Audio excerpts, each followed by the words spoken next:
2026 সালে এসেও যখন আমাদের নিজেদের একটা স্কিল থাকে না, কিন্তু আশেপাশে যখন দেখি যে আমাদের ফ্রেন্ড সার্কেল থেকে শুরু করে যারাই কাজ করতেছে তাদের একটা হলে মিনিমাম একটা স্কিল আছে, তারা টাকা আর্ন করতেছে, অ্যাটলিস্ট তারা নিজেদের প্যাশনের দিকে দৌড়াচ্ছে, তখন নিজেকে আসলে একটু ছোট ছোট লাগে পর্যন্ত।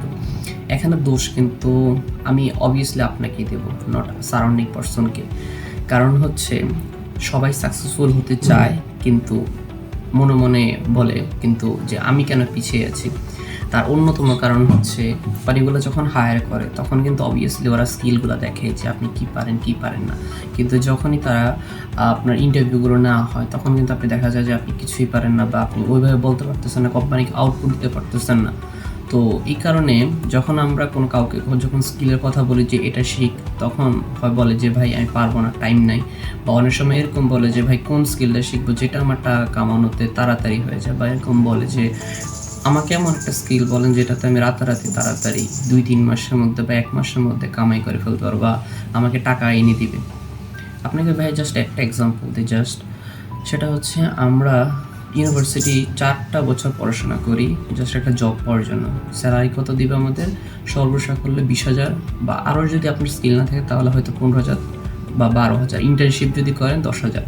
এখন কথা হচ্ছে সেই পার্সন আপনাকে যতক্ষণ 6 মাস বা 1 বছর যখন একটা স্কিল শেখার জন্য বলা হয়, সেক্ষেত্রে আপনি রাজি না। তো এখানে দোষটা কার? অবভিয়াসলি আপনার। এখন কথা হচ্ছে সোশ্যাল মিডিয়াতে আমরা সবাই সাকসেসফুল দেখাই, কিন্তু আসলে কেউ সাকসেসফুল কিনা? আমরা যারাই সাকসেসফুল দেখায় বা কিংবা আসলে যারা কাজ করতেছে তারা কিন্তু এই জায়গাটার মধ্যে একদিনে চলে আসে নাই। অবভিয়াসলি এখানে অনেক তাদের হাড় ভাঙা পরিশ্রম ছিল, বিধায় দেখে তারা এই পর্যন্ত আসছে। এমন না যে তারা একটা স্কিল শিখছে বা কোনো একটা বিষয়ের উপর এক্সপার্টিস হয়ে গেছে এবং সেটা তারা রাতারাতির মধ্যে বড়লোক বা এরকম টাইপিস হয়ে গেছে, এমন বিষয়টা না।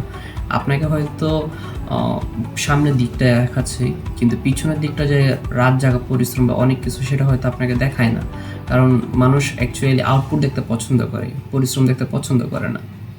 আর আরেকটা বিষয় হচ্ছে আমাদের ক্ষেত্রে আমাদের যে যারা আছে, প্লাস হচ্ছে আমাদের থেকে আরও যারা ছোট আছে, তারা এত বেশি কনজিউম মানে ওভারলোড করে ফেলে কন্টেন্টগুলো। লাইক হচ্ছে কেউ বলে যে ভিডিও এডিটিং শিখ, কেউ বলে হচ্ছে কোডিং শিখ, সফটওয়্যার ইঞ্জিনিয়ারিং শিখ, কেউ বলে গ্রাফিক ডিজাইন শিখ।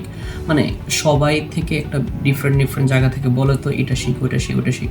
তখন হয়তো আমরা মোটামুটি মাথার মধ্যে ওভারলোড করে ফেলি যে আসলে আমরা কোনটা শিখবো। তো সেজন্য হয় কি আমরা অ্যাকচুয়ালি ডিরেকশন খুঁজে পাই না যে অ্যাকচুয়ালি আমরা কোনটা শিখব। আর আরেকটা হচ্ছে ফেক মোটিভেশন।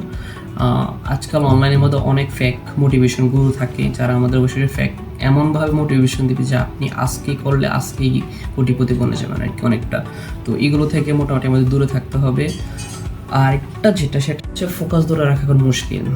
আগে আমাদের যেমন একটা হতো যে 1 ঘন্টা 2 ঘন্টা ক্লাস আমরা করে ফেলতে পারতাম। আমি মনে করি যে হিউম্যান বিং 40 মিনিটের বেশি মানে একটা বিষয়ের ওপর ফুললি কনসেন্ট্রেট করে রাখতে পারে না।